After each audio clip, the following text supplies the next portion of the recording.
ડીસા તાલુકાના જેરડા ગામે તસ્કરોએ એક બંધ મકાનને નિશાન બનાવી લાખોની ચોરીને અંજામ આપતા સમગ્ર પંથકમાં ચકચાર મચી ગઈ છે।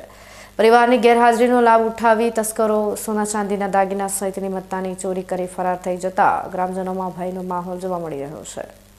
ઘટનાની વિગતો મુજબ જેરડા ગામનો એક પરિવાર છેલ્લા 10 દિવસથી લગ્ન પ્રસંગમાં બહારગામ ગયો હતો। મકાન બંધ હોવાથી તસ્કરોએ મોકો જોઈ ઘરના તાળા તોડી અંદર પ્રવેશ કર્યો હતો અને કબાટમાં રાખેલા સોના ચાંદીના કિંમતી દાગીના તેમજ રોકડ રકમ સહિત કુલ 1,88,000ની મત્તા પર હાથફેરો કરી પલાયન થઈ ગયા હતા। ચોંકાવનારી બાબત એ છે કે પરિવારે બહારગામ જતા પૂર્વે પોલીસને જાણ કરી હોવા છતાં તસ્કરોએ આ ઘરને નિશાન બનાવ્યું હતું।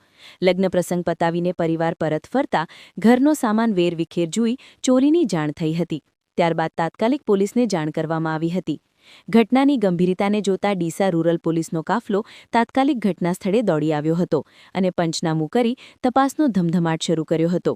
રૂરલ પોલીસ સ્ટેશનના પીઆઈ વીએમ ચૌધરીએ આ ચોરીનો ભેદ વહેલી તકે ઉકેલવા અને આરોપીઓને ઝડપી પાડવા માટે પોલીસ સ્ટાફને કડક સૂચનાઓ આપી અલગ અલગ ટીમો બનાવી છે। એફએસએલ અને ડોગ સ્ક્વોડની મદદથી પણ તસ્કરોનું પગેરું દબાવવાના પ્રયાસો હાથ ધરવામાં આવ્યા છે। ધોળા દિવસે કે રાત્રિના સમયે તસ્કરોએ આ કૃત્ય આચર્યું છે તે દિશામાં આસપાસના સીસીટીવી ફૂટેજ પણ તપાસવામાં આવી રહ્યા છે।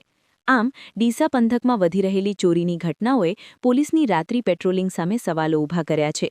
જેરડા ગામની આ ઘટનામાં લાખોની ચોરી થતાં ગ્રામજનોમાં ભારે રોષ જોવા મળી રહ્યો છે અને લોકો વહેલી તકે તસ્કરો ઝડપાય તેવી માંગ કરી રહ્યા છે।